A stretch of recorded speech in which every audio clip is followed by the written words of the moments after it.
Dani Pedrosa est souvent considéré comme le pilote le plus méritant n'ayant jamais remporté le championnat MotoGP. Arrivé en 2006 après avoir dominé les catégories 125cc et 250cc, l'Espagnol, qui avait au préalable percé dans les championnats organisés dans son pays et s'était fait remarquer au plus haut niveau, centralisait les espoirs d'un palmarès exceptionnel.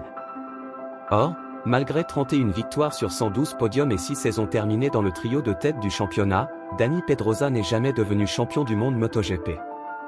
Outre le fait qu'il a partagé la piste avec certains des plus grands champions de la discipline, à commencer par Valentino Rossi, mais aussi Jorge Lorenzo qui est arrivé 2 ans après lui, le Catalan a surtout subi un nombre incalculable de blessures qui ont souvent freiné ses ambitions.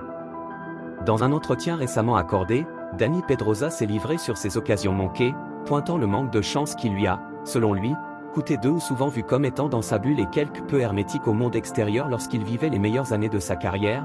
Dani Pedrosa a connu des moments de tension avec ses adversaires, à commencer par son premier coéquipier en MotoGP, Nicky Hayden. Il y eut aussi son opposition à Marco Simoncelli, passé à la postérité bien malgré lui. La saison 2011 fut en effet l'une de celles où l'Espagnol pense qu'il aurait pu avoir sa chance. 3e du Grand Prix d'ouverture, il a fait 2e ensuite puis a gagné au Portugal et figurait ainsi à 5 points du leader Jorge Lorenzo au championnat, 20 points devant Casey Stoner, qui serait titré cette année-là. En forme, Pedrosa avait ses chances.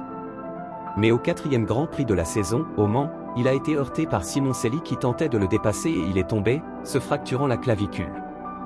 Absent plusieurs Grands Prix, il a retrouvé le paddock au Mugello, avec un retard au classement général qui signait déjà la fin de ses espoirs de titre. C'est alors qu'il s'est retrouvé à côté de Simoncelli en conférence de presse et a refusé la main que lui a tendue l'Italien. Une image restée dans la postérité et qui continue de hanter l'Espagnol, alors que Simoncelli allait se tuer moins de 4 mois plus tard. On commet tous des erreurs, mais l'important est d'en tirer des leçons quand on fait une erreur ou que l'on réagit d'une manière ou d'une autre. On peut toujours réfléchir et, si on en a l'occasion, on peut demander pardon ou remercier la personne qui nous a aidé à réaliser, à condition d'être conscient que cela nous aide à nous améliorer, explique Pedrosa. 3 couronnes mondiales. Je pense que j'avais toutes les raisons d'être en colère. Je pense que j'avais toutes les raisons de ne pas lui serrer la main, parce qu'à ce moment-là, il avait été averti par la direction de course, il avait été averti par Stoner, par Jorge. Le seul qui encourageait ce style de pilotage, c'était Valentino Rossi. Au final, c'est moi qui ai eu la mauvaise partie, c'est-à-dire que je me suis cassé la clavicule et que j'ai dû être opéré 2 ou 3 fois de suite parce qu'on n'arrivait pas à me la réparer correctement. J'ai manqué plusieurs courses, j'ai jeté mon championnat à la poubelle. Évidemment, il pouvait dire qu'il était désolé, mais les 2 mois d'hôpital avaient été pour moi. À ce moment-là, j'avais à fleur de peau ce qui s'était passé et il m'était difficile de pardonner. C'est quelque chose que l'on métabolise après coup. Et c'est en Malaisie, lorsque Simoncelli s'est tué, que Pedrosa dit avoir compris la meilleure attitude qu'il aurait dû avoir. Personnellement, je n'ai pas eu le temps de suffisamment le métaboliser, parce que malheureusement, il s'est tué. C'est à ce moment-là, quand on était en Malaisie, que j'ai compris.